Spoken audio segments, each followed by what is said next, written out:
everyone, I am Nur Natasha binti Yusri from AS1203A and I'm going to introduce to you guys what this presentation is all about. Fish live in diverse surroundings with different requirements to survive. Saltwater fish is fishes that live in the salty ocean and are adapted to the high salinity surrounding. Meanwhile, freshwater fish is fishes that live in the low salt concentration environments such as rivers, lakes, and even ponds. Saltwater fish and freshwater fish differ mainly in terms of their adaptations to maintain water balance and dissolved ions. Therefore, this presentation is done to investigate the mechanisms of these creatures to regulate their internal environment. Hello.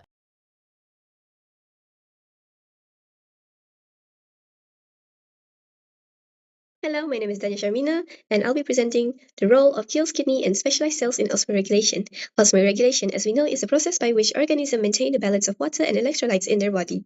For the first organ that I'm going to be presenting is the gills. Because they are in direct contact with water, that makes them the primary site of exchange. For freshwater fish, they are hyperosmotic, which means they are more salty. So water constantly move into their gills and skin. To compensate, the gills actively forage for ions and pump it directly into the blood to regulate the high water content. For saltwater fish, however, they are hypoosmotic, which means they are less salty. So they constantly lose water. To compensate, the gills plays a role of a salt excretory organ, actively pumping excess salt out of the body let's into talk the about sea. Kidney. As we know it, kidney manage water volume. They regulate volume and concentration of urine to either dump excess water or conserve it. For freshwater fish, they excrete large amounts of dilute urine and often have larger kidney. They have nephrons that are designed to reabsorb as much salt as possible. However, for saltwater fish, they produce much smaller amounts of concentrated urine.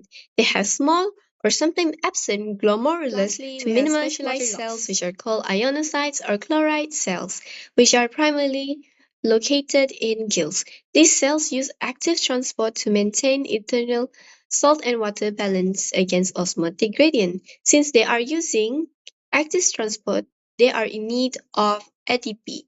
These cells contain high density of mitochondria, and this helps move salts against the concentration gradient. Thus, massive amount of energy is required. In salt water, ionocytes uses energy to pull sodium and chloride ions from the hypotonic solution. What happens to a freshwater fish if placed in salt water and vice versa? Freshwater fish is adapted to gain water. If a freshwater fish is placed in salt water, osmosis imbalance will occur in which the salt water has a higher concentration of salt, which is hypertonic, compared to the bodily fluid of the freshwater fish, which is hypotonic. Water will diffuse out of the freshwater fish via osmosis through their skin and gills. When vital water is constantly excreted in the form of urine, this will cause rapid dehydration. Soon, organ failure will occur, the cells will shrink, and the tissues will dry out. On the other hand, saltwater fish are adapted to lose water. If a saltwater fish is placed in freshwater, osmosis imbalance will also occur, but the saltwater fish will have a higher internal salt concentration, which is hypertonic, compared to the freshwater surrounding, which is hypotonic. Water will diffuse into the saltwater fish via osmosis through their skin and gills. When too much water accumulates in the cells will swell and eventually burst, and this process is called cell lysis. Thus, osmoregulation fails to occur accordingly because the whole mechanism is reversed, and instead of losing water, the saltwater there are fish two different types of fish, which is saltwater fish and freshwater fish. Fish live in environments with different salt concentration, so they face different osmotic challenges. The main organs involved in osmoregulation are the gills, kidneys, and intestine. Firstly, in freshwater fish, the surrounding water is hypotonic compared to the fish body fluids. This causes water to enter the body by osmosis, while ions such as sodium and chloride tend to diffuse out. To maintain balance, freshwater fish do not drink water. Instead, their kidneys produce large volumes of dilute urine to remove excess water. At the same time, chloride cells in the gills actively absorb Na+ and Cl- ions to replace ion lost to the environment. In contrast, saltwater fish live in a hypertonic environment where water is lost from the body by osmosis and excess salt enter the body. To overcome this, saltwater fish drink seawater. Water is absorbed in the intestine while excess salts remain. Chloride cells in the gills actively excrete Na+ and Cl- ions into the surrounding seawater. In addition, the kidneys produce a small amount of concentrated urine to conserve water and remove divalent ions such as magnesium and sulfate. In conclusion, although freshwater and saltwater fish face opposite osmotic challenges, both use specialized organ and active transport to maintain internal homeostasis. Hello everyone, my name is Rosalinda. So on this slide, I will explain how some fish, such as salmon and eels, are able to survive in both freshwater and saltwater. So, this ability is called osmoregulation, which means controlling the balance of water and salt in their body. So first, in freshwater, water naturally enters the fish body by osmosis.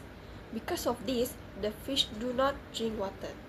Instead, they absorb salt through the gills and to maintain balance. So their kidney also produce large amount of dilute urine to remove excess water from the body. Next, in saltwater, water leaves the fish body and extra salt will enter. So to prevent dehydration, the fish will drink seawater. Hello, so on this slide, I will explain the additional adaptation that helps some fishes survive in freshwater and also saltwater. So first is because of their life cycle adaptation. So salmon are anadromous fish, which mean they hatch in freshwater and migrate to the sea after a process called multiplication. On the other hand, eels are called catadromous fish. They hatch in the ocean and then migrate to the freshwater to grow, and then they will return again to the sea to reproduce. Next is because of their hormonal control. So hormones play an important role in helping fish to adapt to a different salinity levels. So something called prolactin helps fish adapt to freshwater condition. Meanwhile, cortisol and growth hormone help fish to adapt to saltwater by supporting Firstly, pollution can disrupt osmoregulation. Pollutants like heavy metals and pesticides can damage the gill epithelium, reducing the efficiency of chloride cell. This affects ion transport, especially the movement of sodium and chloride ions. Some pollutants can also inhibit Na+ or K+, ATPase, which is essential for active ion regulation. As a result, fish may experience ion imbalance. Secondly, climate change also affects osmoregulation. Changes in salinity can disturb the osmotic gradient across the gills. An increase in water temperature raises the metabolic rate, increasing the energy needed for osmoregulation. In addition, ocean acidification affects ion exchange and acid balance. In conclusion, environmental changes can interfere with normal osmoregulation, leading to dehydration, swelling, reduced growth, or even death. Therefore, stable environmental conditions are important for fish survival. That is all from us. Thank you. In conclusion, the ability of fish to survive in different environments depends on osmoregulation, where they maintain the right balance of water and ions inside their body. This delicate balance explains why fish are so sensitive to their surroundings when factors like pollution or climate change alter the water quality. It directly interferes with their biological ability to regulate themselves, making environmental protection crucial for their survival.